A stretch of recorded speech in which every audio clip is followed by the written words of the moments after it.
मायावी सिंहासन का अभिशाप। पुराने जमाने में दूर पर्वतों के बीच बसा था अयोधनगढ़ राज्य।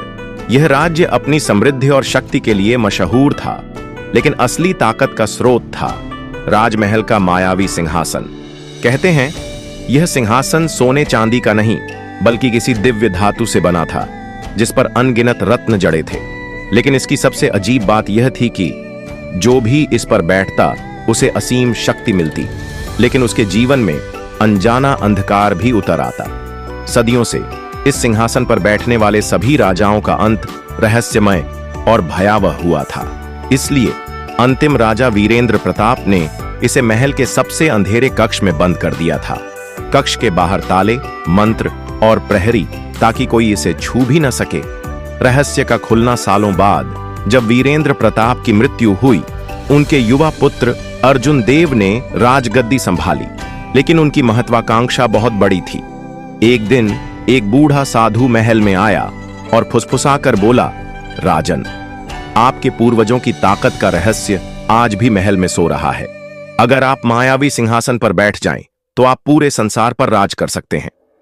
अर्जुन देव के मन में लालच जग गया। उसने अपने विश्वसनीय सैनिकों के साथ आधी रात को उस अंधेरे कक्ष का दरवाजा तोड़ दिया। सिंहासन की पहली झलक कक्ष के भीतर घना अंधेरा था। मशाल की रोशनी में अर्जुन देव ने सिंहासन देखा। वह सचमुच अद्भुत था, मानो किसी दूसरे लोक से आया हो। रत्नों से निकली हल्की नीली रोशनी उसके चारों ओर फैल रही थी। सैनिक डर के मारे पीछे हट गए, लेकिन अर्जुन देव ने हंसकर कहा, यह सिंहासन अब मेरा है। जैसे ही वह उस पर बैठा, चारों ओर गहरी गूंज उठी। सिंहासन के रत्न अजीब तरह से चमकने लगे और अर्जुन देव की आंखें सुनहरी हो गईं। उसे लगा मानो उसकी नसों में बिजली दौड़ रही हो। अभिशाप की शुरुआत पहले कुछ दिनों तक सब ठीक था। अर्जुन देव की ताकत और बुद्धि कई गुना बढ़ गई। वह युद्ध में अजेय हो गया। पड़ोसी राज्य उसके सामने झुकने लगे। लेकिन धीरे धीरे अजीब घटनाएं होने लगीं। रात को उसके कमरे में धीमे धीमे कदमों की आहट सुनाई देती। आईने में वह अपनी जगह किसी और का चेहरा देखता। एक भयानक काले वस्त्रों वाला राजा, जिसकी आंखें जलती हुई अंगारों जैसी थीं। एक रात वह सपना देखने लगा। सिंहासन पर बैठे सैकड़ों राजा जो हड्डियों में बदल चुके थे और सभी की आंखें उसकी तरफ घूर रही थीं। उन्होंने एक साथ कहा, हम सब कभी इस सिंहासन के मालिक थे और अब हमेशा के लिए इसके कैदी हैं। अगला तू है, अर्जुन देव।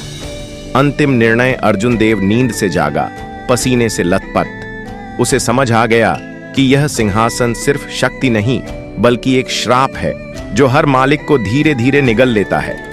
उसने इसे नष्ट करने का फैसला किया, लेकिन जब वह हथौड़े और तलवार लेकर सिंहासन के पास पहुंचा तो अचानक वह खुद उसमें खींचने लगा। रत्नों की रोशनी बेहद तेज हो गई और कक्ष का दरवाजा अपने आप बंद हो गया। अंदर से सिर्फ एक चीख सुनाई दी और फिर सन्नाटा। आज तक का रहस्य। सुबह सैनिकों ने दरवाजा खोला। सिंहासन वहीं था, लेकिन अर्जुन देव गायब था। उसकी जगह सिंहासन पर एक नई आकृति उकेरी गई थी, अर्जुन देव की, जो पत्थर बन चुका था। कहते हैं जो भी आज उस मायावी सिंहासन को देखता है, उसकी आंखें कुछ देर के लिए सुनहरी हो जाती हैं। शायद अर्जुन देव अब भी वहां है, अगले शिकार का इंतजार करता हुआ।